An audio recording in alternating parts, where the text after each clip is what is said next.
bonsoir ou bonjour, selon les endroits où vous nous captez en ce moment.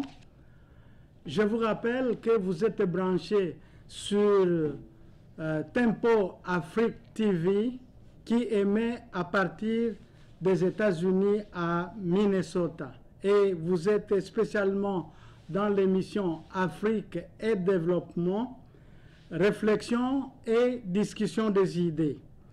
Aujourd'hui, nous avons un thème très intéressant intitulé « Comment la culture africaine peut-elle appauvrir ?» Je ne suis pas seul pour débattre de ce thème.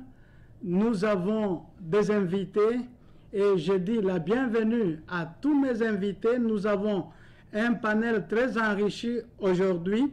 Nous avons Marcel Kodje, nous avons Madeleine Kondo, nous avons Serge Nyawa, nous avons Léandre Apo et probablement aussi nous aurons Yves Kenao.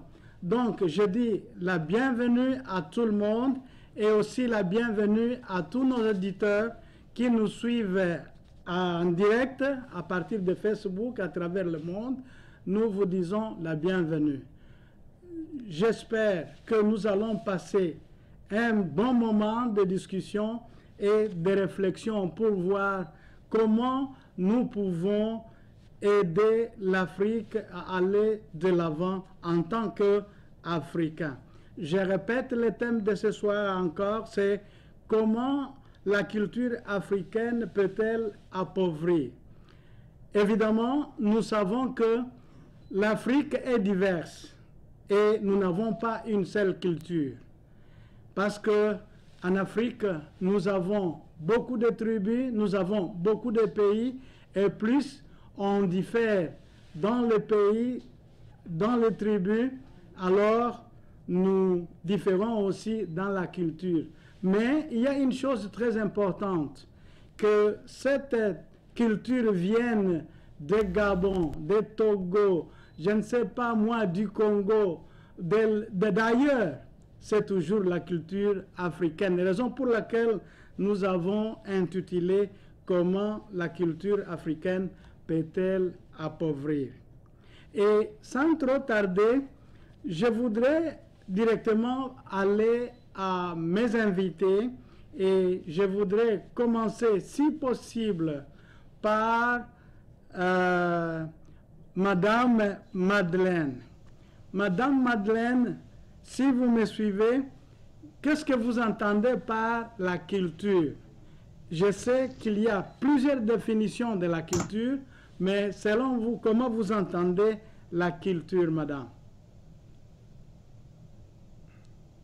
Merci de me donner la parole et je suis flattée pour l'honneur que vous me faites à prendre la parole en premier lieu, si je peux ainsi m'exprimer, me répéter. Pour moi, la culture, c'est quoi? C'est ce qui caractérise chaque société africaine. Nous avons des points communs, nous avons des divergences, comme nous avons des sujets, par exemple, tabous d'un pays ou bien d'une ethnie. Ces sujets-là deviennent, disons, font partie du quotidien d'une autre culture, c'est-à-dire, disons, d'une autre ethnie ou alors d'un autre pays. Je m'explique. J'ai été quand même étonné d'apprendre d'une de mes amies congolaises, Chantal Bokete, qui me disait que dans leur société, elle est congolaise, mais parlant de Congo-Brazzaville. Elle a dit que chez eux, dans leur culture, c'est la grand-mère qui apprend à la jeune fille qui a passé sa puberté comment aller avec un homme. Vous m'excusez, nous sommes entre nous adultes et j'espère que tous ceux qui nous suivent sont quand même des gens, des personnes adultes. Et elle nous disait que c'est la grand-mère qui enseigne à la jeune fille, entre parenthèses, comment rouler un homme, c'est-à-dire comment aller avec un homme. Alors que dans moi, mon ethnie, chez moi, vous ne pouvez pas parler de sexe avec votre grande soeur ou votre grand frère, à plus forte raison votre mère, et encore moins, vous ne pouvez même pas évoquer ça avec votre grand-mère. Donc, pour dire que tout ça fait partie de la culture, d'une société à l'autre. Oui. Il y a ce qui nous caractérise, mais nous avons ce qui est commun. Pour moi, ce que nous apprenons de nos parents, de notre société, qui organise la société de façon harmonieuse, respectueuse de tout ce qui est loi, le droit d'aînesse, comment se font les mariages, pourquoi et comment entendre et épouser la société pour se sentir impliqué avec l'incarnation et l'assimilation des règles de cette société. Pour moi, c'est ce qui constitue la culture. Merci beaucoup, madame, pour cette définition et même l'exemple que vous venez de donner de cette jeune Congolaise de Brazzaville qui vous a donné au sujet de leur culture dans leur société. Je disais tout à l'heure que il y a plusieurs définitions de la culture et je voudrais passer à quelques d'autres personnes pour savoir s'ils ont aussi d'autres définitions qui peuvent mettre sur la table avant de pouvoir évoluer. Je voudrais ici appeler Honorable Aruna, si vous m'entendez, qu'est-ce que vous entendez par culture?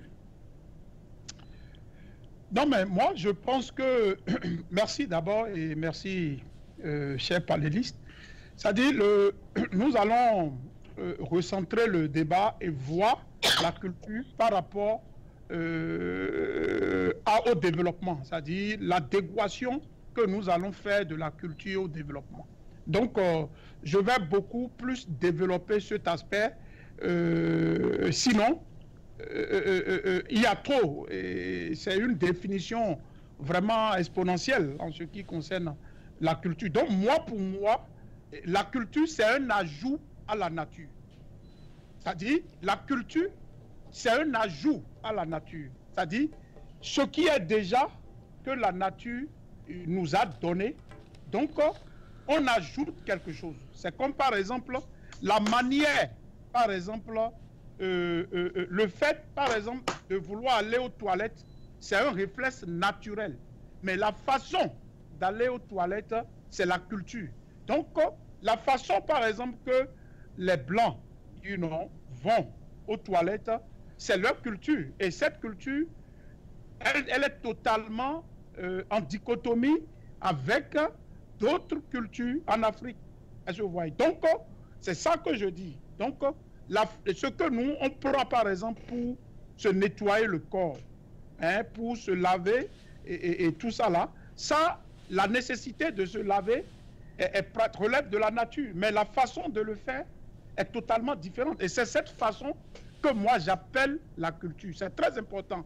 J'aimerais qu'on retienne que la culture, c'est un ajout à la nature. Je vois. Donc, et cet ajout à la nature fait des civilisations une certaine particularité. Et c'est pour ça que vous voyez, par exemple, les Indiens, à travers leurs habits et la façon dont ils s'habillent est totalement différent, des Africains, des Occidentaux, et voilà. Ouais. Donc, la culture, c'est un ajout à la nature. Et cela nous plonge directement dans la thématique. Je vois. Cet ajout de la culture et cet ajout à la nature, comment cela fait, quel impact cela a pour le développement des hommes, pour l'émancipation des hommes. Est-ce qu'au niveau des pays africains, est-ce que cette culture nous a vraiment impacté pour que nous soyons vraiment très développés? Donc, le reste du débat va nous plonger dedans. Mais je plante le décor déjà pour dire que moi, ma conception de la culture en tant qu'ajout à la nature va me mettre beaucoup à l'aise pour vraiment discuter de cette thématique et voir la culture par rapport au développement. Si cela nous a vraiment aidés, ou nous n'avons pas été en phase, où notre culture a été défaillante et nous a mis derrière. Donc, je pense que par rapport à l'évolution du débat, je vais faire des démonstrations dans ce sens. Donc, mais je m'arrête ici pour le moment pour que les auditeurs puissent voir mon point de vue sur comment je définis la culture comme un ajout à la nature. Merci. Ok, merci beaucoup, merci beaucoup. Et je le disais tout à l'heure qu'il y a beaucoup de définitions de la culture. Et je voudrais terminer avec Serge Niawa à ce qui concerne la définition de la culture avant d'évoluer à d'autres étapes de notre débat. Serge, si vous me suivez, est-ce que vous pouvez nous dire comment vous entendez la culture? Merci, Monsieur Kisongo, et puis bonjour aussi à tous les chers panélistes qui participent à cette émission. Alors, Kisongo, vous avez intitulé cette émission, le thème « Comment la culture africaine peut appauvrir ». Bon, quand je vois cela, j'ai un peu de l'inquiétude. Voilà, parce que c'est toujours de l'Afrique qu'il faut parler. Et quand je vois ça, ça me met hors de l'état dans lequel je suis. Vous m'avez permis de définir la culture comme vous le demandez.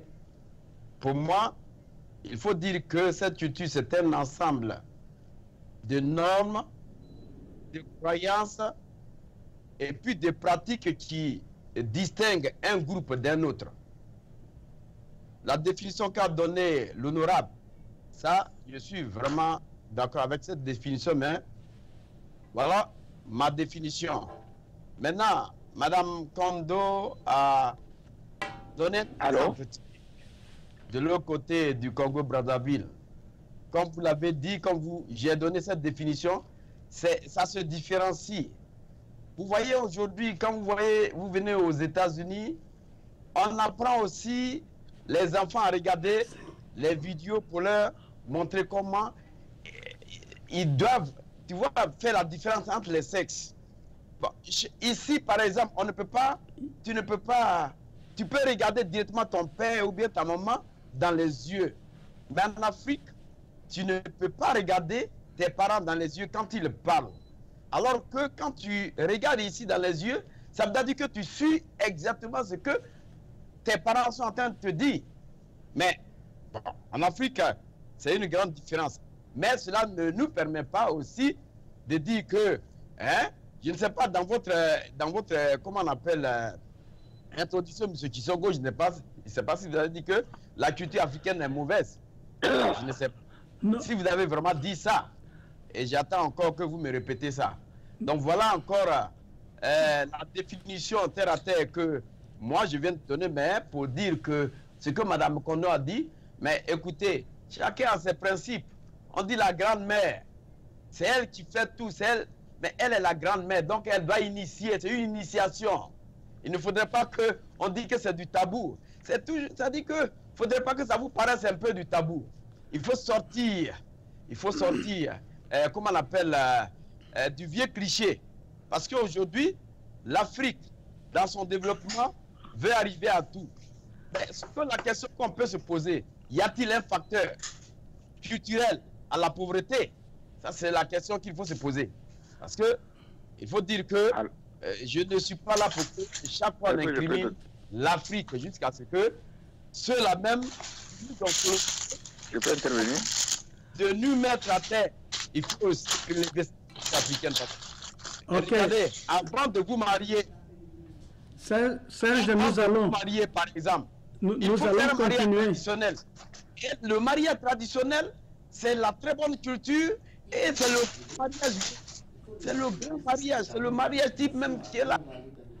Serge, nous allons continuer avec ce débat, mais je voulais d'abord savoir comment vous comprenez la culture, et vous avez donné une définition qui est tout à fait bonne. Et ici, je voudrais passer à un autre aspect, mais en même temps, je voudrais remercier ceux-là qui nous suivent sur Facebook en direct. Nous disons grand merci à Charlie, fils Amy. Nous disons merci à Thérèse, à Mary et Yassou, à Menson, à Richard, à Khalid, à Melissa, à Hadj Mangal, à Fatou Djomé, Nounou Dekor, Abdiaziz Ouré, Suleiman, Aruna, qui est notre panéliste. Donc, nous avons beaucoup de gens qui nous suivent, et en premier lieu, nous avons tout simplement voulu avoir la définition de la culture, et vous avez bien défini cette culture. Mais maintenant, passons à un autre aspect. Nous savons que chaque culture a de mauvais côtés et de bons côtés. Oui. Donc, nous avons des mauvais côtés et des bons côtés. Maintenant, avant de passer à cela, je voudrais prendre Kenao, et puis je vais prendre aussi Léandre pour donner leurs impressions. Yves Kenao, est-ce que vous me suivez? Oui, merci beaucoup Kisongo pour l'opportunité que vous me donnez. Et je profite de l'occasion pour saluer tous les téléspectateurs de Tempo Afrique TV et tous les panélistes. Moi, je dirais tout simplement que j'entends par culture l'identité d'une civilisation. Et quand je parle de l'identité d'une civilisation, vous comprenez ce que je veux dire. Ce qui diffère cette civilisation ou bien ce groupe de personnes sur un endroit précis par rapport aux autres. Et c'est ça qui fait que la situation géographique aussi fait partie de cette définition d'identité. Voilà, vous avez parlé d'approvisionnement de l'Afrique. Si la culture africaine est une cause de l'approvisionnement de l'Afrique, et vous venez de demander s'il y a des bons côtés d'une société, d'une culture, des mauvais côtés d'une culture. Je vous dirais tout simplement que, en fait, la culture africaine n'a pas de mauvais côtés. C'est parce que nous l'apprécions avec des yeux occidentaux. C'est ça qui fait que nous trouvons que certaines choses de la culture africaine ne sont pas bonnes. Parce que je prends seulement l'exemple de la religion animiste. C'est l'un des côtés que les gens disent que c'est mauvais. Et généralement, quand on parle d'animisme, les gens parlent de vaudou, par exemple, en Afrique occidentale. Mais, quand vous voyez vraiment la pratique de l'animisme, s'il était laissé à lui-même sans influence extérieure, l'animisme pouvait être source de développement économique, industriel. Mais c'est par rapport, c'est parce qu'il y a eu un contact avec l'extérieur et que ce contact a eu une influence tellement grande sur l'animisme ou le vaudou qu'aujourd'hui, on trouve que c'est un aspect négatif. Les gens parleront aussi de la sorcellerie africaine, que c'est un handicap. Mais je vais vous tellement dire, je voulais tout simplement dire à nos chers téléspectateurs que la sorcellerie existe en Occident. Elle existe en France. Elle existe aux États-Unis. Elle existe partout dans les grands pays industriels. Mais on justifie toujours cette sorcellerie par des faits scientifiques. Et du coup, les gens ne voient plus l'effet de la sorcellerie dans ces sociétés-là. Mais en Afrique, tout s'explique par la sorcellerie et on trouve que c'est négatif. C'est juste pour te dire qu'en fait, moi, je ne trouve pas un aspect négatif dans la culture africaine, c'est parce qu'on l'apprécie par rapport à ce qui se fait en Occident. Je m'arrête là. Ok, merci. Évoluons. On n'a pas oublié notre ami Léandre qui est dans les studios avec moi. Je voudrais le prendre pour donner aussi ses impressions avant qu'on passe à la seconde question qui concerne les mauvais et les bons côtés de la culture. Léandre, vous avez la parole. Merci Kisongo de me donner l'opportunité donc de m'exprimer sur ce sujet épineux, parce que parler de la culture en soi, c'est un vaste sujet, et parler maintenant de la pauvreté liée au développement, ça aussi c'est un grand sujet. Maintenant, les mettre ensemble, culture et pauvreté, ça demande... mais je vais essayer quand même de dire ce que je sais. D'abord, pas avec la culture. La culture, comme les autres l'ont défini, c'est l'ensemble des pratiques, des croyances, des savoir-faire qui les identifient d'un peuple à un autre. Et c'est la culture qui débouche sur la civilisation. Donc chaque peuple a une civilisation, chaque peuple a un savoir-faire, chaque peuple a des pratiques qui les diffèrent donc d'un autre peuple.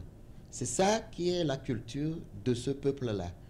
Et maintenant, par rapport au développement ou à la pauvreté, nous allons peut-être dans le débat voir les aspects culturels de l'Afrique et à partir de là, trouver ce qui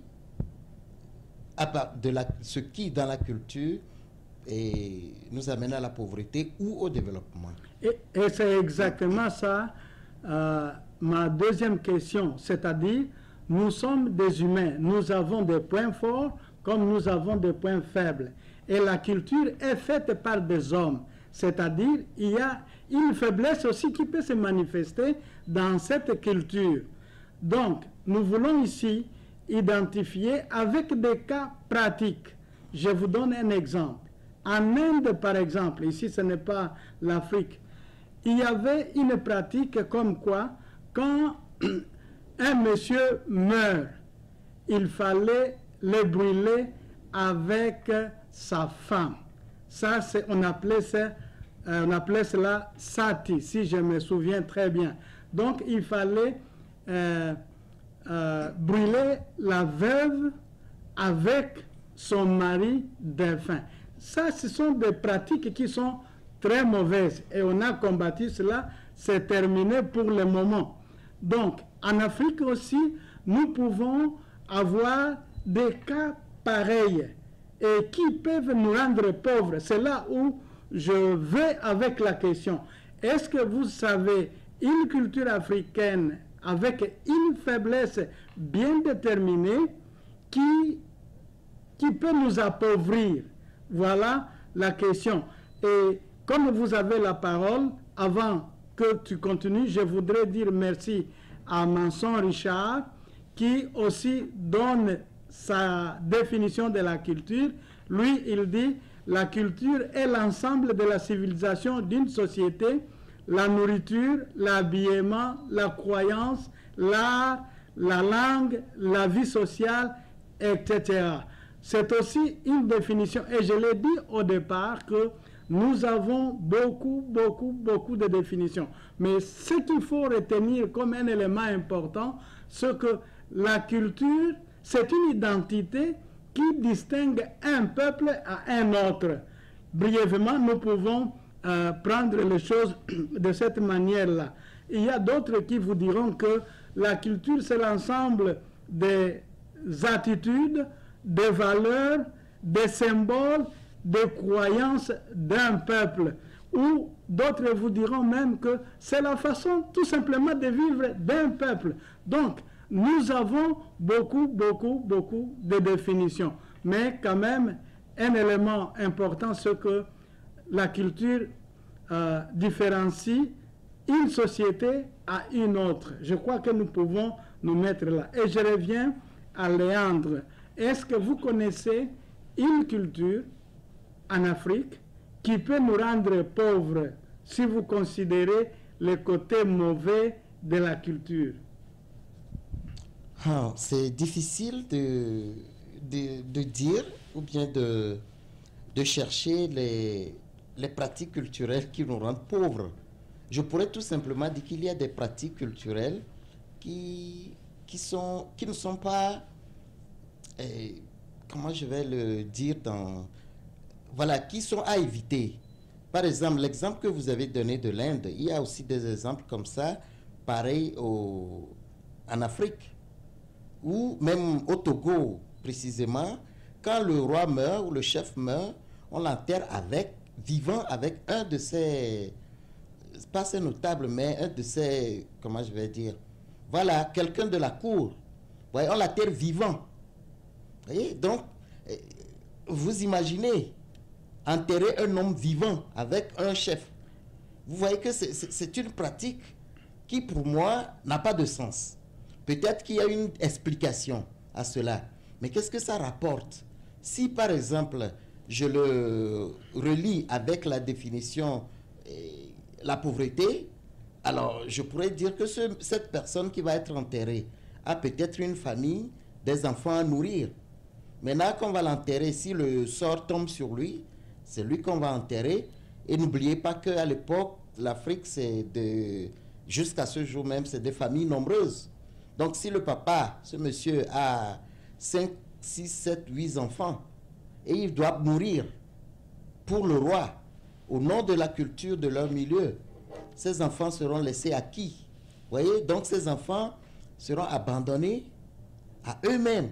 Et si le monsieur a 2 femmes et que la marâtre est méchante, ça veut dire que les enfants là vont subir des atrocités qui ne vont pas leur permettre de mieux s'éduquer et de vivre décemment et de travailler pour le développement.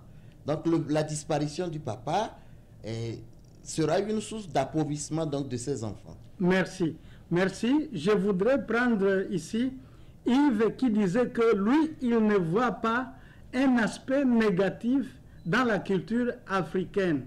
Alors, ouais. Yves, si vous me suivez, est-ce que vous pouvez intervenir à ce sujet? Parce que vous avez suivi ce que Léandre vient de dire. Voilà. Vous voyez, si j'ai dit cela, c'est justement par rapport à l'éducation que nous avons aujourd'hui. C'est à partir de cela que nous apportons ce jugement. Vous voyez, c'est que vous ne pouvez pas juger une société ou bien une culture avec les yeux d'une autre culture.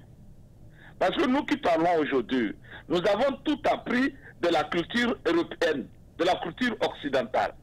Nous sommes formatés à la culture occidentale. Et c'est ça qui est l'un des problèmes de l'Africain. C'est-à-dire qu'aujourd'hui, vous et moi, nous sommes ce que j'appelle des hybrides. Nous sommes des hybrides et qu'il nous est difficile d'apprécier ce que nous avons en Afrique à sa juste valeur parce que nous allons toujours l'apprécier par rapport à ce que nous avons appris dans les livres. Tout ce que nous faisons, c'est par rapport à ce que nous avons appris dans les livres. Nous justifions cela par rapport à nos livres, à nos connaissances livresques. Je vais vous demander tout simplement, prenez la société occidentale ou la société américaine, où le père de la famille n'a aucun poids sur l'enfant, où vous ne pouvez même pas conseiller ou bien éduquer, vous ne pouvez même pas dire quelque chose à l'enfant.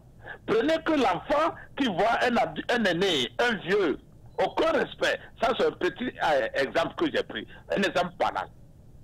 Et je vais vous dire que si la culture africaine a été bafouée, la culture africaine a été oubliée, négligée, c'est justement parce que quand vous n'êtes pas dans la chose, vous ne pouvez pas respecter. Parce que une fois qu'on parle de culture, c'est quoi? On parle de coutume.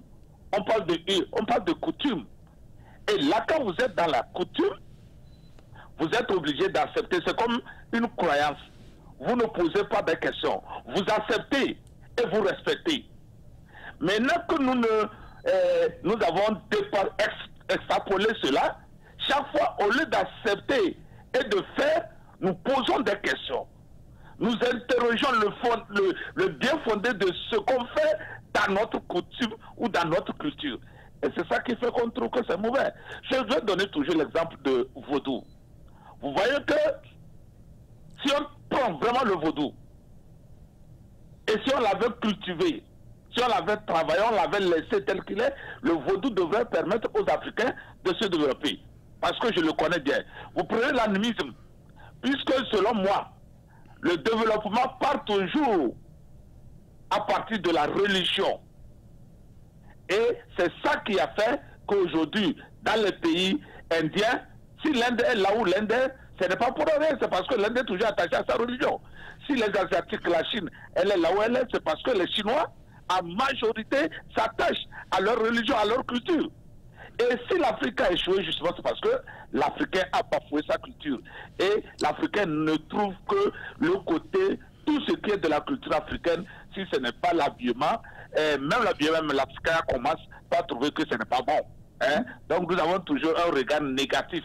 Et c'est ça que je refuse, parce que si on commence par travailler sur la culture africaine, c'est une culture très riche qui n'a rien de négatif.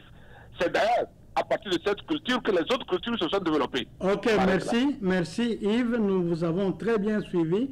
Mais beaucoup de choses que vous avez avancées, je pense qu'elles restent un sujet de discussion. Mais je voulais aller rapidement prendre Serge. Je voulais faire une petite précision avant ok. sur l'intervention de Kenao. Ok. Allez-y rapidement, comme ça je vais prendre Serge. Oui, en fait, je voulais dire qu'il y a deux aspects. Le premier aspect, c'est d'abord la culture africaine elle-même. Identifier les bons et les mauvais côtés, sans le regarder à l'aune de la culture occidentale. C'est pour ça que j'ai donné cet exemple, par exemple, quand un chef meurt, on l'enterre vivant, on enterre un de la cour vivant.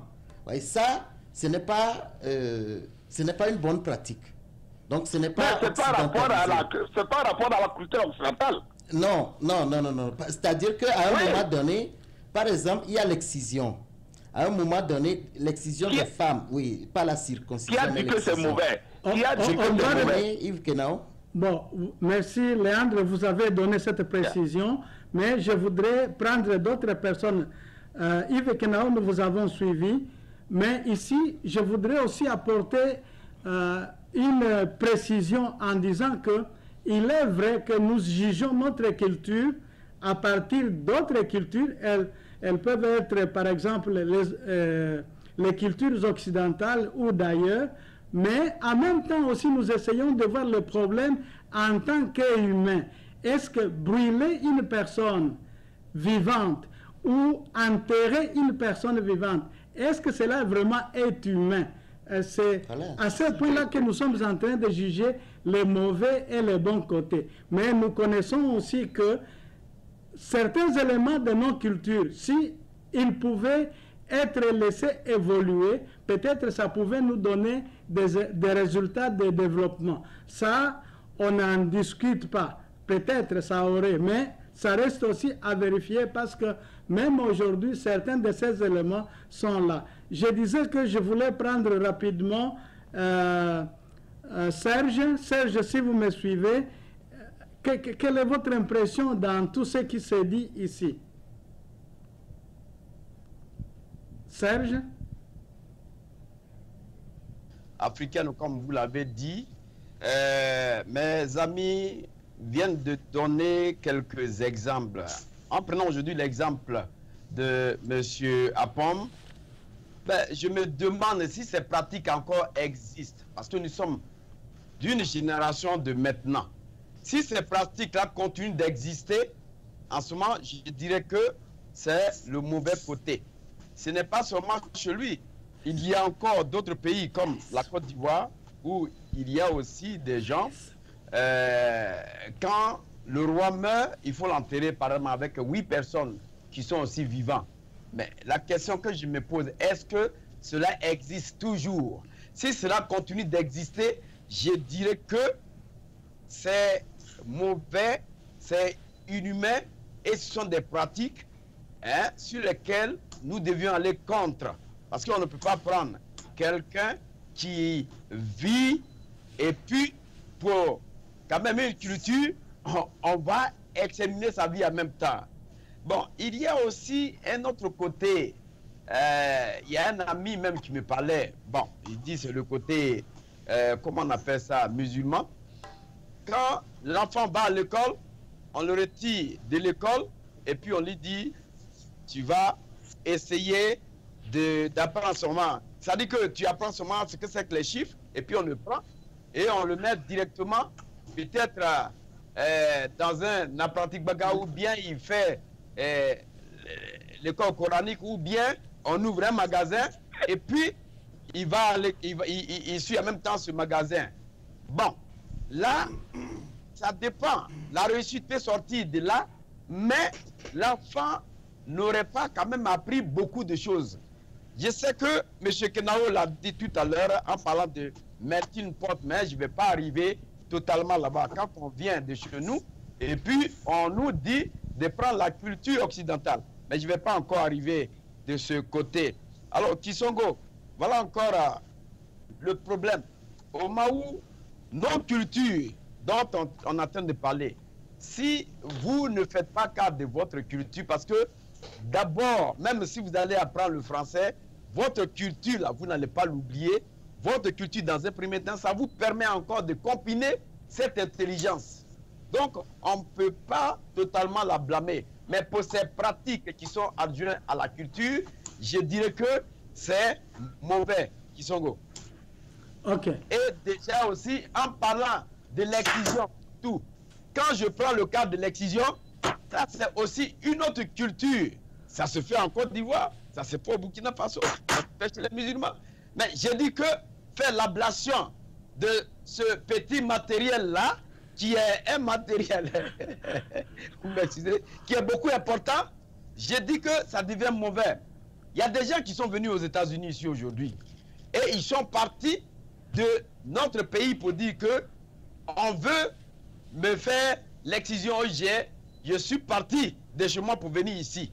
Et ils ont eu leur papier parce que c'était des pratiques qui ne sont pas vraiment adorables. Merci. Donc, avant de vous laisser continuer, je voudrais remercier Imano Tades qui nous suit en direct sur Facebook.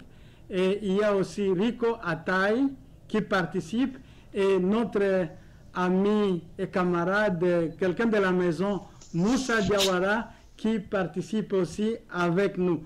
Donc, Madame Madeleine, vous avez donné un exemple de cette Congolaise qui vous a donné un aspect de leur culture qui vous a un peu choqué. Avant de développer cela et comment voir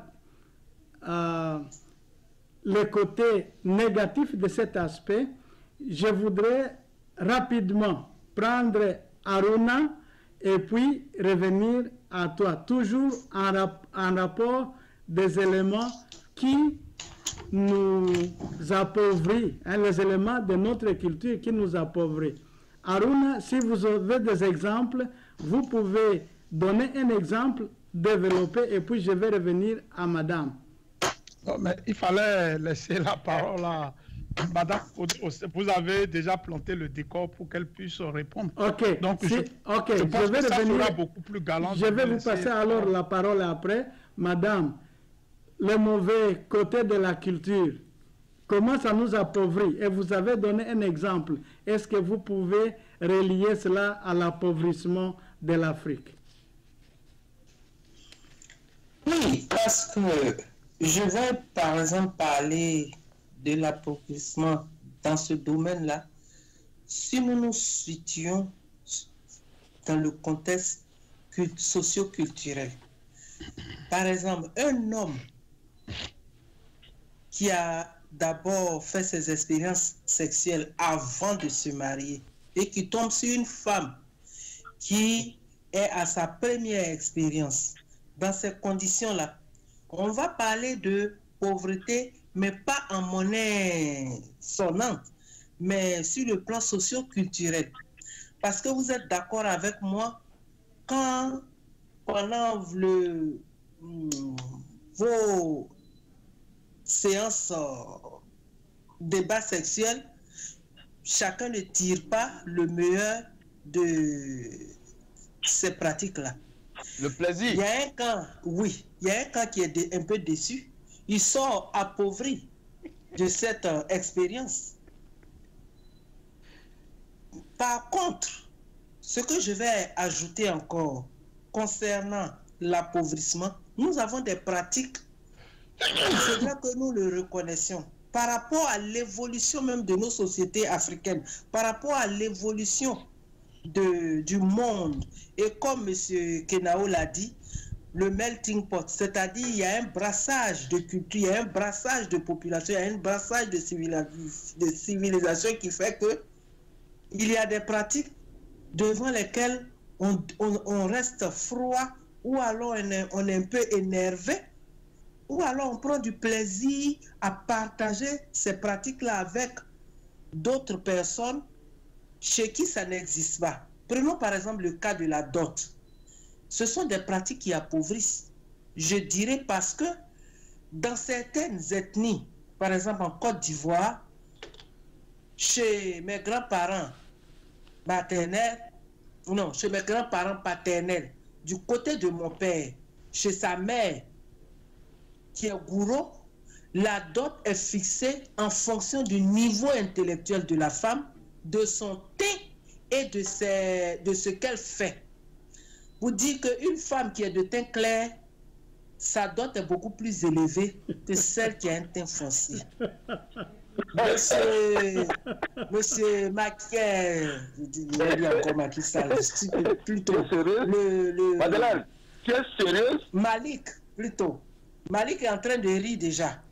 C'est la femme qui a un niveau intellectuel, soit un niveau lycéen ou bien universitaire, ou alors qui travaille même dans l'administration, sa dot est beaucoup plus élevée que celle qui est ménagère. Et celle qui est ménagère, si elle fait du commerce, qu'elle est, comme on dit en Afrique, elle est assise financièrement, tout ça là c'est pris en compte. Mais ce sont des choses que si nous ne tournons pas, nous ne gravitons pas autour pour trouver, par exemple, des solutions ou alors des règlements à l'amiable avec les moins nantis, est-ce à dire que ces gens-là ne doivent rester célibataires, ces femmes ou bien ces hommes, simplement parce qu'ils n'ont pas les moyens financiers pour être, disons, pour se doter dans les normes pour leur mariage? Il y a des pratiques. Aujourd'hui, le débat est en train de se cantonner sur la société africaine, c'est-à-dire chez nous. Seulement, ce que nous devons reconnaître, c'est que les Occidentaux eux-mêmes, là, ils avaient des pratiques barbares, très sauvages, qu'ils ont dû laisser à cause de l'évolution de la société, à cause de ce qui est en train de se faire. J'ai déjà cherché à rencontrer la sénatrice Gilly Brandt et la femme du maire, parce que j'ai estimé que ce n'est pas normal. Et Madame, je voudrais vous arrêter un peu. Fassent la même chose, parce que ce sont des choses qui appauvrissent l'esprit, le mental des enfants, surtout des filles qui sont nées aux États-Unis, mais de parents africains. Comment se fait-il que vous avez été excisé? Vous estimez que vous fuyez votre pays à cause de l'excision, et à côté de ça, vous prenez vos filles, vous les envoyez en Afrique et elles sont excisées. On devait voter une loi, même si ce n'est pas au niveau des États-Unis, mais au moins de New York, où la femme africaine qui va faire partir sa fille en Afrique pour la faire exciser, elle doit être poursuivie par la justice. Okay. Voilà, ça aussi, je ne suis pas d'accord avec Madeleine. Je ne suis pas du tout d'accord avec Madeleine. Ça nous appauvrit. Oui. Ça nous appauvrit. Quelqu'un qui est déjà mort. Merci Madeleine. Je voudrais un peu prendre nos auditeurs qui nous suivent en direct sur Facebook. Il y a Rico Atei qui dit que nous avons beaucoup de pratiques qui nous ruinent, et elle a cité les funérailles. Les funérailles, ça nous ruine chez nous en Afrique. Et il y a aussi Razik qui dit « Bonsoir les panélistes. Pour moi, la définition doit être technique, car le débat est comment la culture appauvrit l'Afrique. Ici, moi, je pense qu'on parle de la corruption et du népotisme qui sont notre problème. Maintenant, la définition de la culture diffère de toute société. Merci pour ces commentaires. Merci pour ces commentaires. C'est ça le débat. Pardon? Alors, essayons maintenant de rétrécir notre débat. Nous avons parlé de beaucoup d'éléments qui sont mauvais et qui nous ruinent dans notre culture. Et Madeleine est en train de parler de la dot. Est-ce que nous pouvons nous fixer sur la dot et voir comment cette dot nous ruine en Afrique? Parce que la dot, c'est une pratique culturelle qui se fait un peu partout en Afrique. Et comment cette pratique peut nous rendre pauvres? Je pense que essayons de rester là-bas pour voir comment la dot peut nous ruiner. Nous voulons être un peu plus pratiques ici. Madame, vous avez parlé des femmes qui ont... Vous m'avez pris la parole et je parlais de la dot quand vous m'avez arraché la parole. Je voulais tout simplement... Je ne donne pas la parole à madame, mais je voulais tout simplement répéter quelque chose qu'elle a dit. Parce que moi, j'ai aussi un exemple. Il y a les Alours du Soudan qui sont dans le sud du Soudan et certains des Alours se trouvent aussi au Congo. Mais chez cette tribu des Alours, une femme qui est vraiment noire, c'est celle qui coûte cher, si je peux parler en termes de coûter. Donc, quand vous dotez une femme qui est vraiment noire, alors là, vous donnez beaucoup de vaches. Donc, ça dépend de là où on se trouve. Maintenant, Aruna, quelle est votre intervention? Mais laissez Kondo finir. Kondo a fini si Kondo... Elle n'a pas encore fini. Hein. Non, oh, Kondo, je m'excuse. Il m'a pris la parole. Je parlais de la dot, où je disais que dans nos cultures, la dot était, dans l'ancien temps, symbolique. C'était une pratique pour exprimer sa reconnaissance aux parents de la femme que vous allez épouser, pour leur dire merci d'avoir mis une fille au monde, qu'ils ont aidé, qu'ils ont éduqué, ils ont nourri, habillé jusqu'à ce qu'elle ait cet âge-là. Vous leur dites merci. Donc, c'était des sommes symboliques.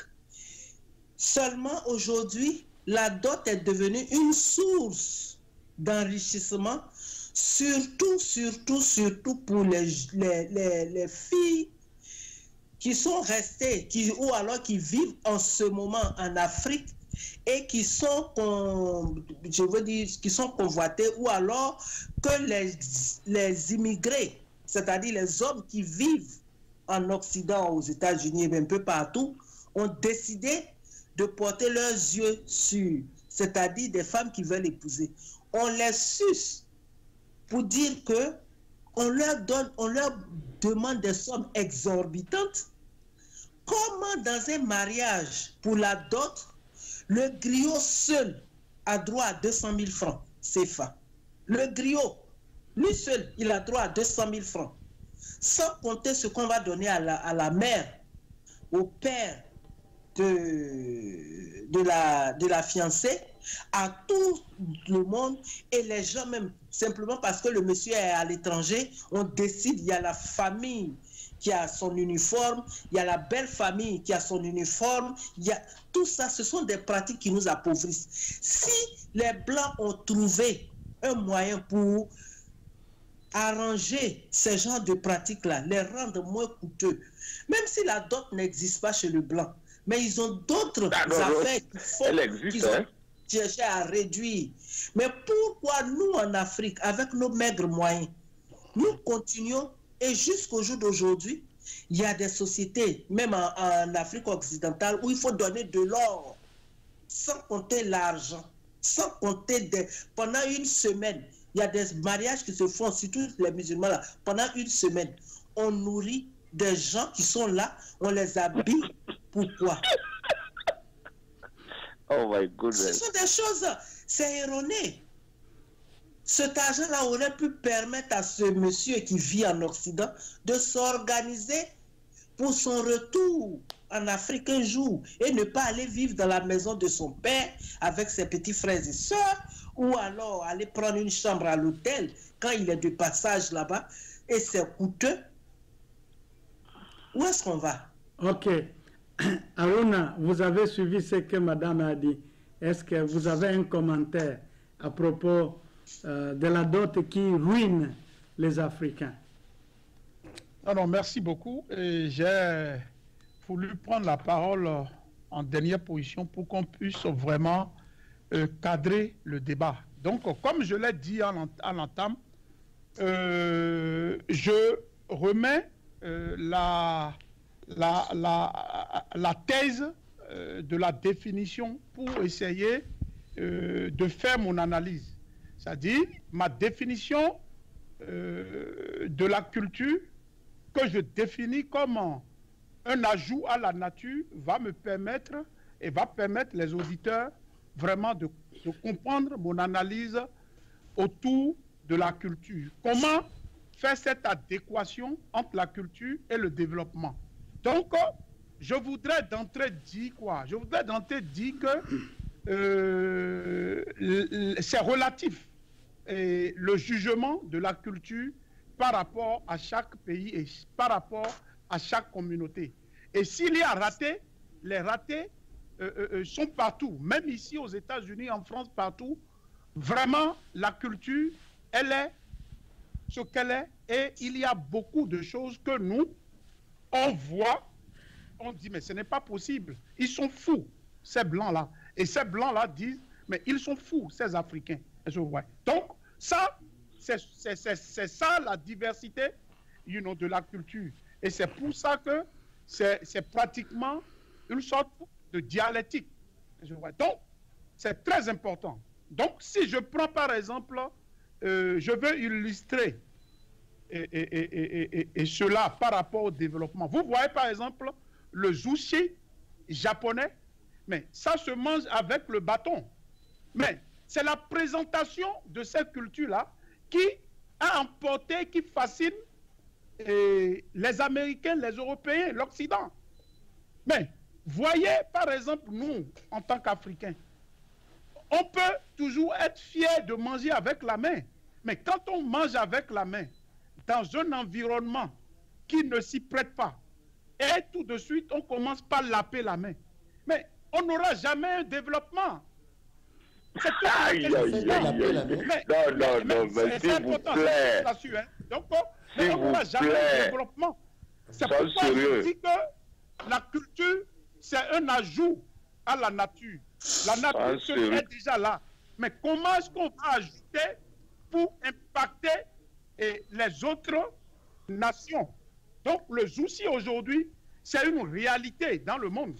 Et je fais pratiquement un coucou à mes frères éthiopiens qui aujourd'hui, ils sont dans la tradition, dans la culture de leur manger. Mais le président Obama va dans des restaurants éthiopiens, tout simplement parce que la présentation de la nourriture sans dénaturer la culture éthiopienne, mais bien présentée. Ok, merci. La question elle est là. Donc, nous prenons ceux-là qui sont sur Facebook. Et si ce n'est pas fini, vous voulez encore me prendre la parole, laissez-moi développer cette thématique.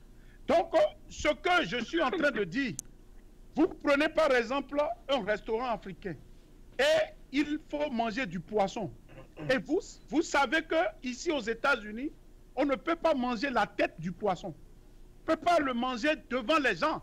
On peut le manger dans notre maison. Mais si déjà, il y a des gens dans le restaurant, commence déjà par casser la tête du poisson et on commence déjà par croquer les os. Merci. Mais merci. Il y a beaucoup de gens qui demandent la parole. Voilà, est-ce que je peux intervenir? Je vais passer à... Mais ce n'est pas fini, mais ils auront droit... Est-ce que je peux intervenir? Parce que nous sommes en train de dénaturer le sujet. Le temps passe. De mettre un développement et vous... Nous sommes en train de dénaturer le sujet. J'ai compris l'idée essentielle. Je voulais prendre... Je n'ai même encore rien débattu de mon idée. Moi, je pars du... Monsieur Malik, l'honorable, je vais quitter le contrôle. L'honorable, je vous en prie. Non, alors Aruna, terminez. Aruna, terminez, et puis on va prendre les auditeurs. Les autres peuvent parler. Des gens qui demandent. Je vais intervenir. S'il vous plaît. On vous écoute. Ce que je suis en train de dire, merci. Donc, ce que je suis en train de dire, c'est quoi? Donc, je disais qu'on ne peut pas manger du poisson et croquer les os dans un restaurant et espérer que nous allons faire un développement et vendre notre culture. La question, elle est là. Donc, je reviens sur le problème de la tontine. Regardez, nous avons un génie où nous faisons la tontine, qui est en fait une rotation financière et qui, au fait, nous arrange. Mais qu'est-ce que nous, les Africains, on fait? Mais ce que les Asiatiques font par rapport à cette tontine, mais ils se disent, bon voilà, ceux qui n'ont pas encore une maison n'ont pas un business ici. Donc, si nous faisons la rotation, celui qui n'a pas encore acheté une maison et n'a pas fait un déposit, il prend le premier. Je vois. Donc, il prend le premier et on constitue le déposit pour qu'il puisse acheter une maison. Ou soit il puisse acheter et faire un business. Vous voyez les cleaners, mais c'est eux qui ont le monopole de ça. Mais tout ce qu'ils font la même chose, la même rotation de tontine que nous, mais ils s'entraident pour être vraiment self-made. Mais nous, les Africains, c'est une culture que nous avons, mais nous n'employons pas cela au profit du développement adéquat. Toute la question est là. Donc, notre problématique doit tourner autour de ça. Alors que c'est un réflexe culturel que les autres nations avancées font. Toute la question est là et notre débat doit être autour de ça. Maintenant, nous revenons à cette pratique qui nous plombe. Je prends par exemple le bribe place au Nigeria où il faut payer et comment dirais ce prix à des corrompus qui disent qu'ils veulent le bribe price. Mais ce n'est pas possible. Ça ne veut rien dire. Et c'est ce que Mme Kondo a dit en parlant, quelqu'un a dit en parlant des funérailles. Les funérailles ne font pas le développement. Et ces pratiques-là, nous devons dénoncer ça. Nous sommes arrivés ici, nous voyons comment les Américains se marient, comment les Européens se marient. Mais nous, on fait quelque chose qui est pompeux et ça nous aliène. On préfère s'endetter pour faire des funérailles, alors qu'on n'a même pas la possibilité de nourrir nos enfants. Ce n'est pas possible. C'est en ce sens que la culture nous aliène. Est-ce que vous voyez? Donc, la culture nous aliène dans ce sens. Donc, il faut dénoncer des pratiques comme ça. Il faut nécessairement que la culture soit beaucoup plus vendable. Quelqu'un a parlé du vaudou. Mais aujourd'hui, je suis content que le vaudou, à travers le FA, aujourd'hui, est enseigné dans les grandes universités à l'extérieur. C'est comme ça que les Africains se sont réveillés. Le FA est en train d'être enseigné même à la Sorbonne. Et je vous fais une révélation. Même le concept maçonnique aujourd'hui bénéficie des principes du FA, qui est au fait une culture africaine. C'est ça le problème. Donc, si les Africains veulent être sérieux aujourd'hui, là, nous pouvons nous moderniser et nous développer par rapport à nos cultures. Et il faut savoir que les cultures en Occident sont pires. Est-ce que nous, on a, comment dirais-je, on connaît un concept de lesbienne et de gay, mais c'est leur culture qui n'est pas du tout, c'est nuisible. Donc on ne peut même pas comparer. Mais ce que nous, on fait, on ne profite pas des avantages pour être au sommet. Donc je m'arrête ici pour que le débat soit vraiment concentré dans ce sens. Merci. Il y a beaucoup, comme je le disais, beaucoup de gens qui demandent la parole.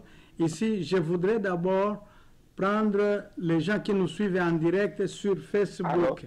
Il y a Rico Atei qui dit que il y a des gens qui nous parlent des traditions africaines, mais on réclame gin, whisky européen.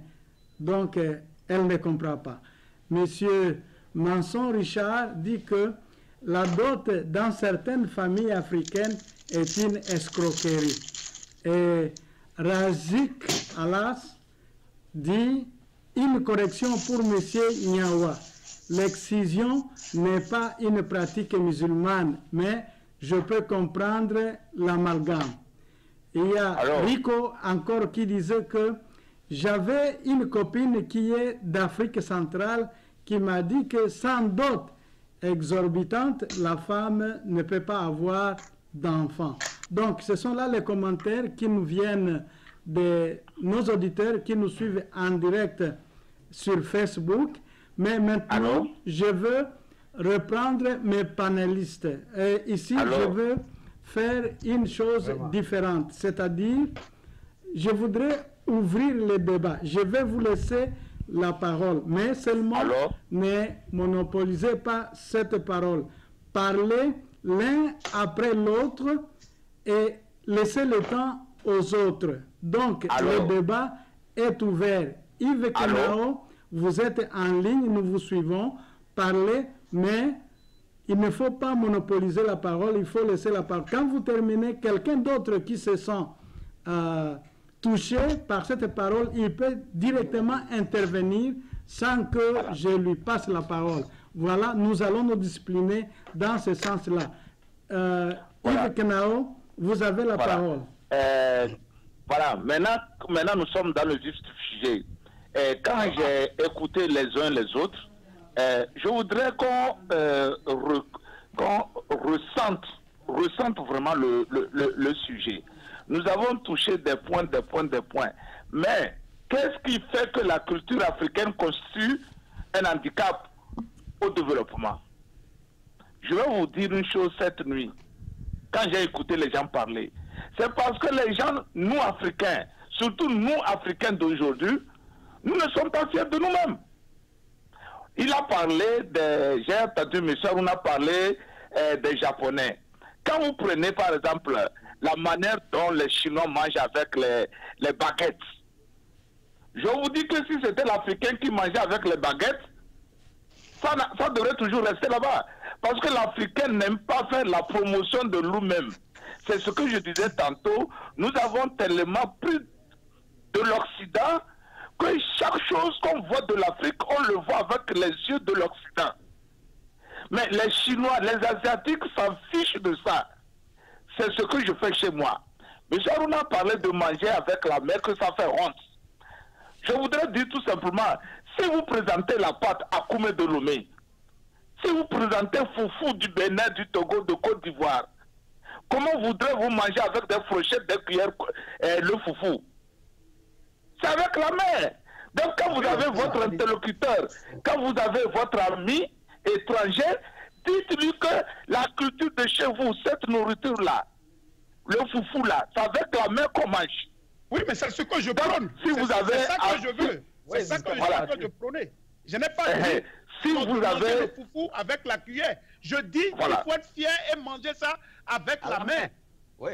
Voilà, c'est ce que je voudrais dire. C'est-à-dire, si on a un restaurant africain, il faut qu'on ait des restaurants africains. Et si on a des restaurants africains, et quand quelqu'un rentre dans un restaurant africain, c'est parce qu'il veut être en contact avec la culture africaine. Donc, si c'est le akoumé, si la boisson locale de chez moi, Tchoukoutoula, c'est avec la calebasse qu'on boit. Donc, la personne aussi va demander, je veux une calebasse de Tchoukoutou. Et on lui donne. Et elle fait l'expérience de cela. Donc je vous dis que l'handicap de la culture africaine, je vous dis que c'est nous-mêmes qui faisons de cette culture africaine-là, un handicap au développement. C'est le complexe. Si on sait l'utiliser. C'est ça.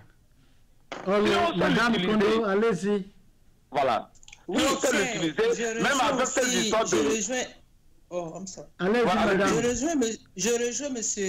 Yves Kenao pour dire que c'est ce problème-là que nous avons. Il ne faudrait pas que l'Africain se dise que ce qu'il a n'est pas important, n'est pas beau, ou alors doit faire honte. Merci. Moi, personnellement, je ne suis rien, mais j'ai imposé des plats dans l'hôpital où je travaille. Je leur ai imposé la sauce arachide, je leur ai imposé la sauce gombo, je leur ai imposé la tiké. J'ai donné des boules d'atiké à des Haïtiens, j'ai donné des boules d'atiké à des Guyanais, j'ai donné des boules d'atiké à des Jamaïcains et je leur ai dit comment ils pouvaient le manger. Aujourd'hui, il y a une Dominicaine à qui je dois la sauce arachide. Ça fait près d'1 an, à chaque fois qu'elle me voit ma sauce. Et j'ai enseigné ça, comment préparer ça à une Russe. Et elle me dit que les gens aiment bien ça. Chaque fois qu'elle a des réceptions, elle s'arrange pour faire la sauce arachide parce que c'est ce que les gens réclament. Ça dépend de comment nous-mêmes nous prenons la chose. Moi, quand je suis au travail, à mon heure de repos, si j'ai envoyé mon plat de la maison, j'ai ma main dedans. Égard à celui qui va trouver que c'est pas joli ou bien quoi. Mais moi, je t'envoie aux ressources humaines pour leur dire que tu m'envoies des discours de discrimination. Et comme j'ai la grande gueule, je sais que je vais remporter ce procès-là et tu sais que tu vas avoir des problèmes. Donc, tu ne ramènes pas là-bas. Quand j'envoie le docteur au travail, je le chauffe avec mon piment et mon poisson grillé, je le mange, je me lave les mains et je le mange devant les gens. Mais si toi-même tu veux montrer ton village avec la main gauche, qu'est-ce que tu attends des autres? Voilà, merci. Qu'est-ce qu'ils vont faire? Merci beaucoup, madame. Ils seront obligés de te bafouiller parce que déjà toi-même tu te diminues, tu te présentes devant eux comme une demi-personne. Donc, ils ne vont pas t'accorder l'entière, disons la totalité de ton corps, puisque tu leur as présenté la moitié. C'est ce que tu leur as présenté qu'ils vont considérer. Ouais, comment est-ce qu'un Africain va manger avec la main, va dire qu'il a honte? C'est ça, moi, je ne comprends pas. Oui. Il y a honte dans manger avec la main. Mon copain, même quand j'ai envoyé la sauce gombo, je leur ai dit que chez nous, on appelle ça copain. Et ils m'ont demandé comment on écrit. Mais je leur ai présenté comment on dit. Et je leur ai dit, c'est comme ça. J'ai dit, c'est comme ça qu'on mange ça. Et c'est comme ça qu'on appelle ça. Et on peut... Mais quand je leur ai fait le copain, eux, ils l'ont mangé sans rire, sans rien. Je leur ai demandé le lendemain, parce que je leur ai dit de commander du riz blanc chez les Chinois pour manger leur copain, leur sauce gombo. Ils n'ont pas voulu. À cause de la soupe. Il y a une soupe ici qu'on appelle turkey gombo, c'est-à-dire une sauce, pas soupe, une soupe. C'est une sauce, mais eux ils disent que c'est une soupe. Ok. Ils appellent ça soupe. Vous nous avez mené dans le parce qu'ils mettent du riz, ils mettent du riz tout dedans. Donc je vous dis que apprenons à promouvoir notre culture, aimons notre culture. Les blancs là, ils avaient des saletés aussi. Au fur et à mesure que leur société évolue, ils ont enlevé, ils ont ajouté. Ils ont même imposé certaines choses aux gens parce que pour eux, ils ne trouvent pas que c'est mauvais. Mais nous, par exemple, ici, on ne peut pas s'habiller comme les femmes d'ici s'habillent en été. On estime qu'elles sont un peu trop nues parce que nous ne sommes pas habitués à ça. Mais les Blancs, même les Américains ici, ils ont voulu imposer ça en Afghanistan. Ils ont vu la réaction des hommes là-bas et ils ont reculé. Les gens n'ont pas adopté ça. Et pourquoi nous, on accepte tout, on avale tout de ces gens-là en estimant que nous, notre culture n'est rien? Nous devons l'aimer et la promouvoir. C'est ce que je voulais ajouter. Ok, merci. Nos auditeurs donnent certaines remarques. Il y a Rico Ataï qui est au Togo, dit la législation au Togo a fixé à 10 000 francs CFA. Je pense que c'est au sujet de la dot. Mais il y a des communautés qui vont jusqu'à fixer à 2 millions francs CFA. Et puis, nous disons merci à Eline qui nous suit Et d'autres personnes aussi, les noms sont nombreux, je ne peux pas tous citer. Non, non. Bon, Léandre, Léandre, vous avez la parole. Oui, je crois que c'est ce que nous sommes en train de dire. Et au niveau des pratiques, comme Madame Kondo l'a dit, en Occident également, il y a eu de mauvaises pratiques. Et petit à petit, ils ont commencé par améliorer. Parce que l'homme est imparfait, l'homme est perfectible. Et donc, petit à petit, on améliore nos pratiques pour les correspondre avec la réalité. Pas la réalité nécessairement occidentale, mais la réalité de chez nous. Et c'est à partir de là que nous voyons le développement prendre l'envol. Maintenant, il y a cette réalité où l'Afrique copie complètement l'Occident.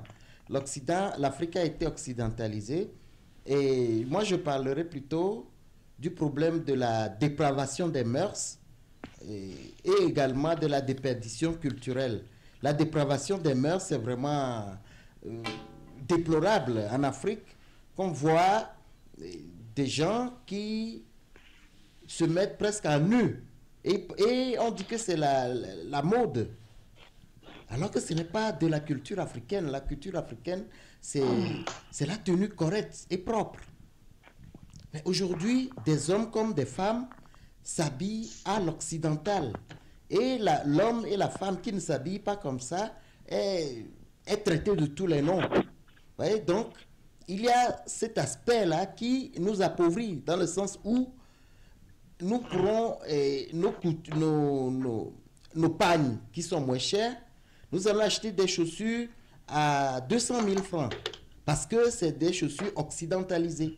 Nous allons, je porte une veste. Voilà, nous allons aller acheter des vestes Gucci ou des vestes Lagardère à des millions de francs CFA pour dire que nous sommes à la mode. Alors que la culture africaine a de beaux habits.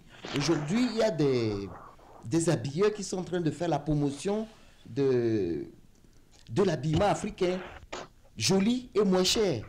Et ce qui est étonnant, la Chine est en train de vendre des tenues africaines aux Africains, mais fabriquées en Chine. Vous voyez, c'est la contradiction.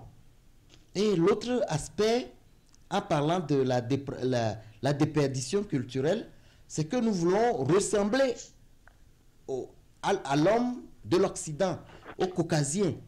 Et nous abandonnons complètement nos cultures. Mais si nous revenons, si nous faisons un tour d'horizon, nous posons un œil observateur sur la culture occidentale, on sera surpris que beaucoup de choses ont été prises en Afrique, ont été copiées en Afrique. Et il y a Serge Kassi qui a chanté une de ses chansons qui nous donne les détails de comment l'Occident a volé des choses en Afrique. Si nous prenons par exemple la musique, beaucoup de choses ont été prises en Afrique.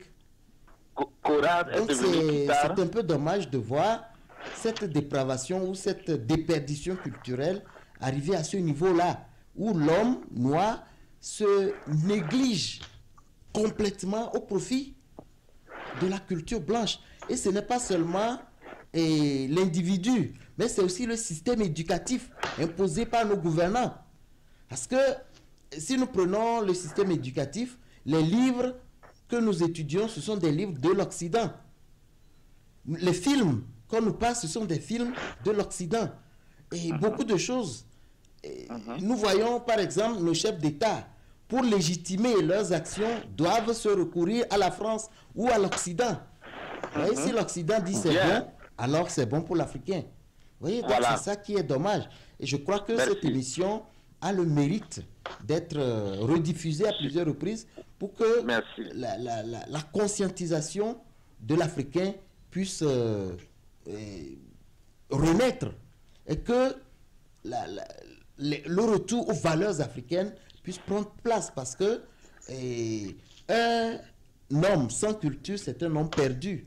Et Yves Kenawa parlait d'hybride. Mais moi, je dirais plutôt que nous sommes des absents. Parce que hybride, c'est deux choses mélangées. Mais moi, je dirais plutôt, j'irais plus loin en disant que nous sommes plutôt des absents. On n'existe même plus. On n'est même plus des hybrides. On a complètement disparu.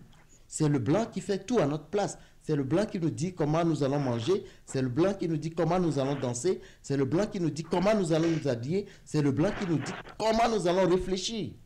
Vous voyez, donc c'est très grave. C'est gravissime, cette réalité-là. Cette triste réalité. Et il va falloir donc que nous continuions par éduquer la conscience africaine. La conscience culturelle africaine. Merci. Kisongo, est-ce que je peux ajouter quelque chose à ce que Léandre vient de dire là? Allez-y rapidement. Voilà, Léandre a parfaitement raison. Vous voyez aujourd'hui même que quand nous, Africains, nous rions ici, aux États-Unis ou en Europe, on nous fait savoir, on nous fait des remontrances que notre rire doit être un rire civilisé. Voilà, c'est vrai que même le rire, il doit être civilisé. Je ne comprends pas. Regardez comment il ouvre sa bouche comme ça. Bon, donc, ce sont des exemples. Ce sont des exemples parce que les autres, quand ils font les choses, ils les font parce qu'ils trouvent ça normal. Mais nous, nous faisons toujours les choses par rapport à quelqu'un, par rapport à l'Occident. C'est ce que j'avais voulu ajouter. Ok, merci. Parce que ça, là aussi, c'est important. Merci Yves Kenao pour cet ajout. Mais le Facebook nous dit, Allah dit en quoi manger avec la main contribue à appauvrir l'Afrique. C'est une question qui se pose. Peut-être c'est une remarque qu'il adresse à l'un de nos panélistes. Nous disons merci à Youssoufa qui nous suit, aussi qui nous suit. Donc, tu avais une réaction? Oui, moi je pense qu'au contraire, ça n'appauvrit pas. Parce que ce qui appauvrit dans le fait de manger, c'est de dépenser de l'argent pour aller encore acheter une cuillère ou une fourchette alors qu'on l'a déjà. Ouais, donc c'est ça qui est l'appauvrissement, en fait. Aller acheter une cuillère ou une fourchette et couteau de table, c'est ça qui nous appauvrit. Cet argent, on pourrait l'utiliser à autre chose. On a déjà notre cuillère naturelle qui est la main. Donc, et puis c'est comme vous l'a dit, le fait de copier d'autres cultures nous appauvrit plutôt.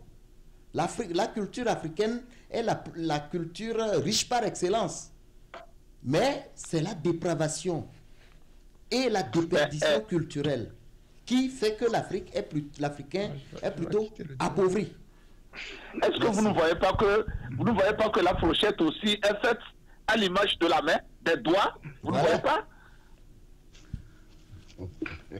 Ok. Et la cuillère est faite de quoi alors? À l'image de quoi? De la paume de la main. Voilà. D'accord. Moi, je vais prendre la parole. Maintenant, nous tendons vers la fin de notre émission. Le débat est terminé. Je voudrais nous n'avons pas répondu à la question. Nous n'avons pas répondu à la question à quoi la main approuve l'Afrique. Leur dernier mot. Et là, je vais commencer avec Serge. Quel est ton dernier mot? Le débat là, il est beaucoup important. Nous sommes en train de parler de... Mais au moment où il veut essayer d'argumenter, c'est donc, voilà, on n'est pas à la causerie là. D'accord. Je crois que tout à l'heure, il y a quelqu'un qui m'a interpellé en parlant de l'excision. Il ne m'a pas compris, mais j'ai dit que c'est en Afrique. Ce n'est pas seulement les musulmans, je n'ai pas dit les musulmans, mais ça existe partout en Afrique. Et c'est comme ça, celle même qui est venue ici pour poser son cas, pour dire qu'elle est réfugiée, dans la mesure où on voulait faire l'ablation de son clitoris, celle-là, elle a eu ses papiers aujourd'hui, elle est guérie. Donc je ne dirais pas que c'est seulement les musulmans, hein. N'attribuez pas. Oui, ça se fait. Voilà. Ça se fait dans une grande partie de la Côte d'Ivoire. Les guéris le pratiquent. Il y a les gourous, il y a les Yakuba, et puis il y a même au niveau des Djimini, de Dabakala, de Niakara, presque. Continuer. C'est juste le sud qui ne fait pas ça. Oui, monsieur Serge. De la dot. La dot, comme l'a dit madame, dans notre culture, c'est un symbole. Un symbole. Moi, je ne savais pas, la femme avec laquelle je vivais, mon père est allé la doter sans que je ne sache. Mais est-ce que c'était une fortune? Mais il m'a dit que c'est de manière symbole. Et les parents de l'autre. Donc, si maintenant, les gens font ça pour s'enrichir, ça c'est autre chose. J'ai fait exprès, je suis allé voir une Somalienne, par exemple. Il dit, mais je vais te marier. Elle me dit, j'ai besoin de 80 000 dollars. Ou bien 25 000 dollars. Il dit, donc, si je finis de te donner ça, tes parents n'ont plus pouvoir sur toi, mais moi, je te prends, on ne te voit plus. Ou bien quoi? Il dit, non, c'est pas ça, mais ça, c'est la dot. C'est pour dire que la continue à ce niveau. Maintenant, l'honorable a parlé de, comment on appelle les Japonais, Joché. Effectivement, l'honorable, j'ai perdu une Japonaise. Parce que je l'ai invité dans un restaurant japonais. Nous avons vu on a pris les... Mais moi, j'avais du temps à jouer les petits papiers à manger. Mais quand on est parti, on m'a pu appeler jusqu'aujourd'hui. Alors qu'elle voulait qu'on soit ensemble. Elle voulait qu'on parle. Parce que je ne pouvais pas me tirer la culture. Donc, ça, c'est une honte. Donc c'était ce que l'honorable dit, c'est vrai. Maintenant, vous voyez, on a perdu un peu nos cultures. C'est pas parce qu'il y a l'occidental que nous devions comprendre cette culture. Même si il y a la culture occidentale, mais notre culture, si on ne l'oublie pas, je pense qu'on peut aller de l'avant. Regardez, chez nous, par exemple, 1er janvier, qu'est-ce qu'on fait? On se retrouve tous au cimetière. Et les femmes préparent. Et nous sommes habillés. On est en train de chanter. Les gens sont en train de donner des plats à nos ancêtres pour leur dire pardon avec tout ce qui s'est passé. Mais quand on sort de là, on est pardonné. Il y a la pluie qui arrive. Il y a la semence qui arrive. La production est totalement énorme. Mais après ça, on a oublié tout ça. On a complètement oublié tout ça. Et quand on revient, on dit, oui, il y a un problème, donc il faudrait qu'on retourne encore aux ancêtres. Je voudrais dire, c'est important ce que nous sommes en train de faire. Et ça va quand même donner du tonus à nos amis africains, nos frères africains qui sont au réseau aujourd'hui en Afrique. Mais n'oublions pas réellement cette culture. Je voulais m'arrêter là. Ok, merci beaucoup. Sur Facebook, Monsieur Kossi dit bonjour à frère Apon et il dit que ce que Apon est en train de dire est très sérieux. Donc, je passe maintenant à Marcel. Qu'est-ce que vous pouvez nous dire comme mot de la fin, Marcel? Merci. Il est là. Non, la culture, comme vous l'avez déjà dit, je l'ai souligné, vous avez passé en revue toute la culture. Non, c'est une bonne chose. Nous, les Africains, notre culture, elle est différente de la culture européenne et occidentale.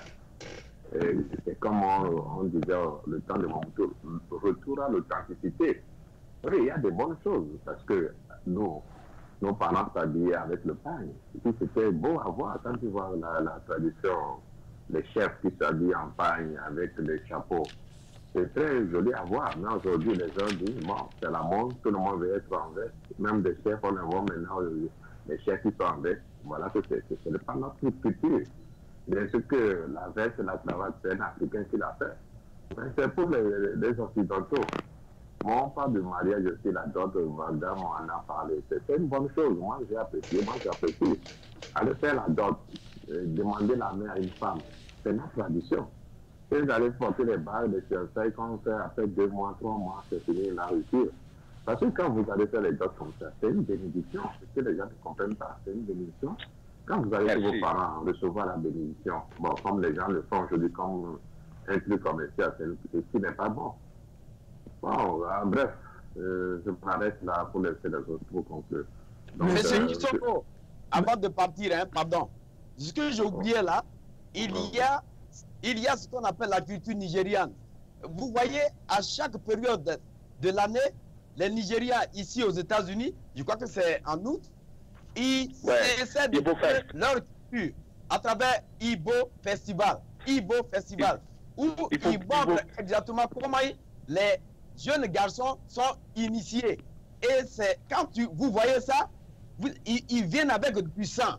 Comment ça avec la chair, c'est pas la chair humaine, mais du sang sur le corps, avec les carapaces de tête. Mais quand vous voyez ça, vous avez totalement la chair de poule. Mais c'est leur culture. On ne peut pas leur imposer de ne pas faire ça. Et même le maire, que ce soit le gouverneur, ils viennent regarder tout ça. Donc, il faudrait que nous essayons de valoriser nos cultures, que ce soit la Côte d'Ivoire, que ce soit le Bénin, que ce soit le Burkina Faso, que ce soit le Sénégal. Mais un jour, organisons ce festival-là. Et chacun vient montrer sa culture. Chacun la journée africaine. Ok, merci. Nous passons à l'honorable Aruna. Quel est votre mot de la fin après avoir entendu tout ça? La journée africaine, ça se passe à nous. Vous avez la parole, honorable. Et moi? Bon,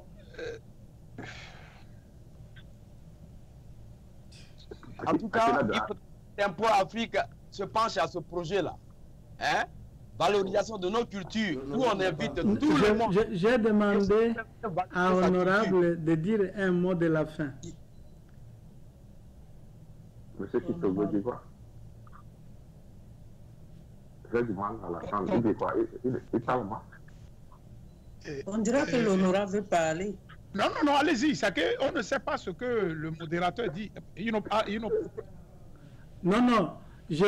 Nous sommes en train de faire le tour des tables pour les mots de la fin. Et j'ai demandé à l'honorable de donner son mot de la fin parce que le temps passe. Oh, ok. Ok, merci. Je pensais que c'était à Madame Kondo. Au fait, je suis resté honnêtement sur ma faim. Toujours dans ta bouche, hein? Et par rapport à ce débat, honnêtement, ce n'était pas le cadre que je pensais. C'est un débat hautement important. Mais nous avons vraiment, nous sommes un peu passés à côté du débat. Ça, et je demanderai aux producteurs de faire un débat bis, plus et rigoureux et orienté pour la semaine prochaine.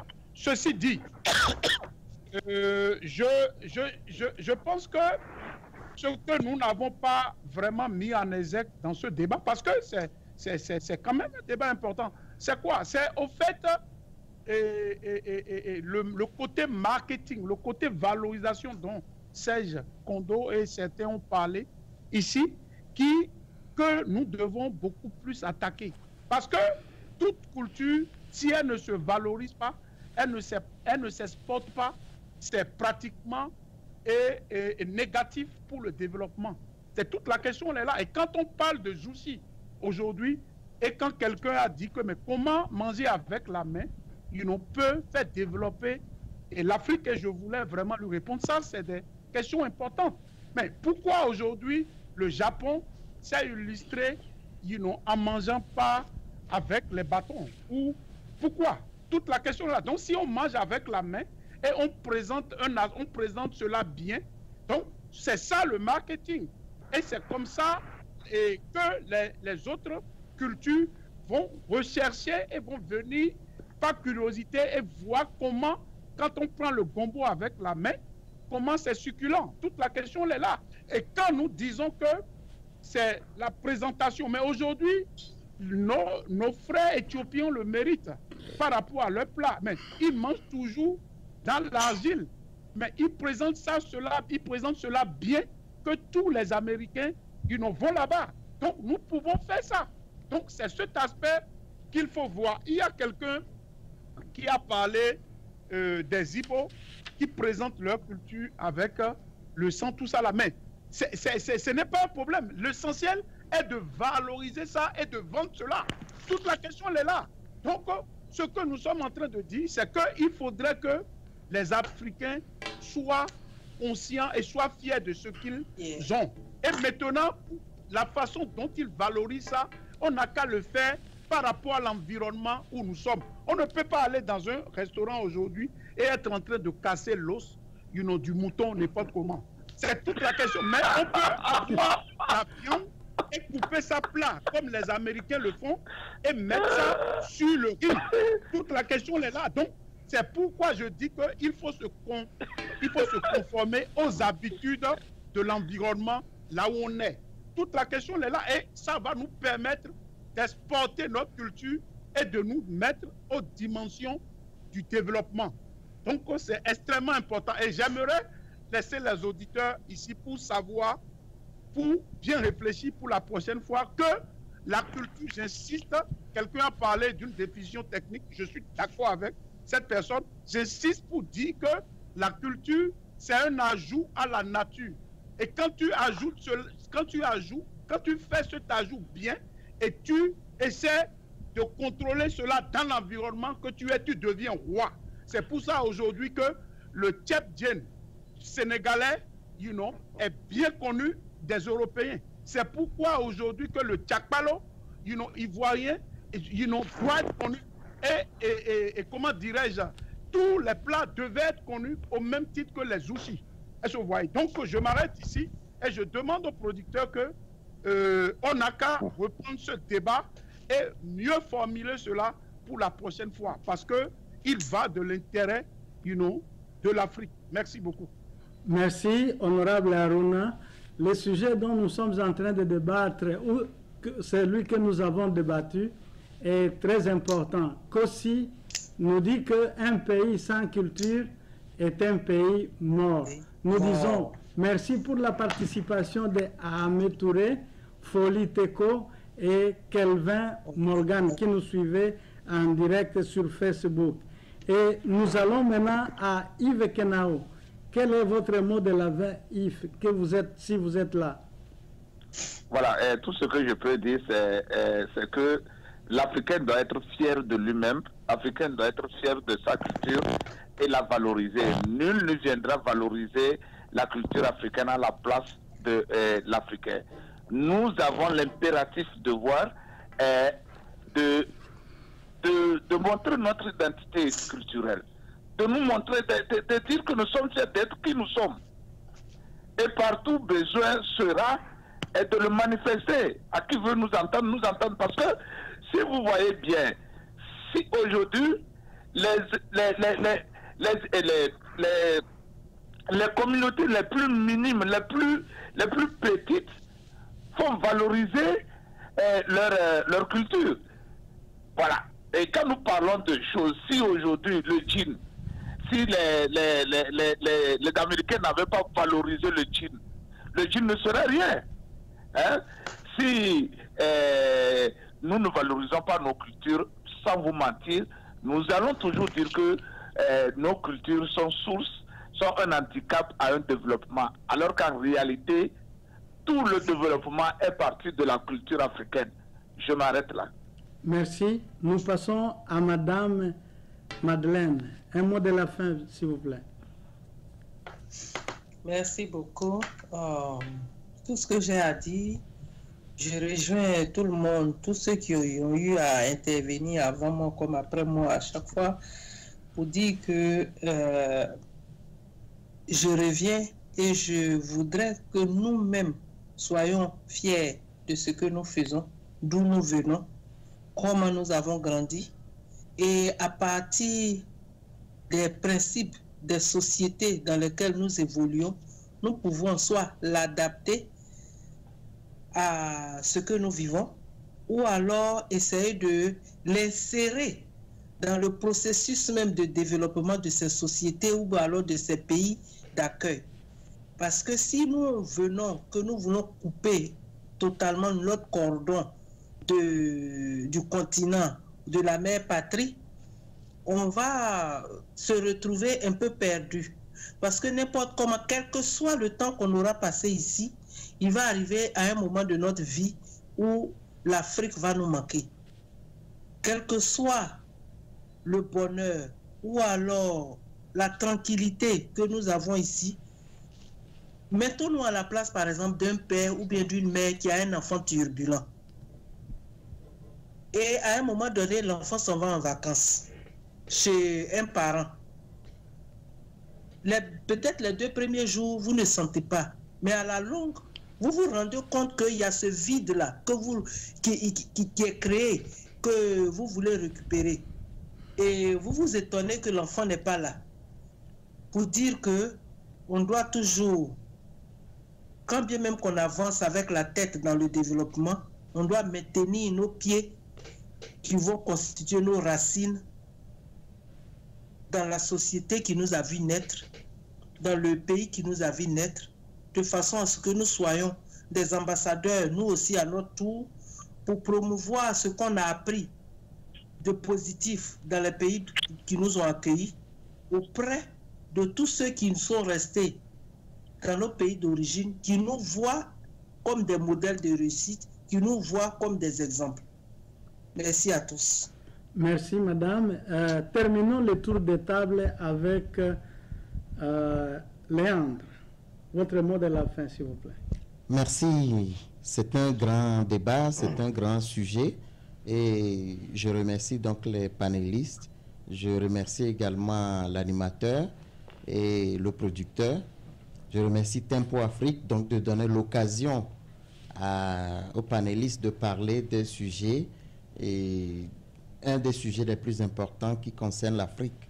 Et je suggère qu'une autre émission soit réalisée comme les autres l'ont suggéré, pour que nous puissions spécifiquement parler des aspects des aspects culturels qui freinent le développement et les autres aspects qui apportent le développement, et peut-être conclure avec qu'est-ce que nous aujourd'hui, l'Africain d'aujourd'hui fait pour que la culture ne soit pas valorisée, et qu'est-ce que nous allons faire pour passer de cette étape-là de refus de soi à la réalisation de soi.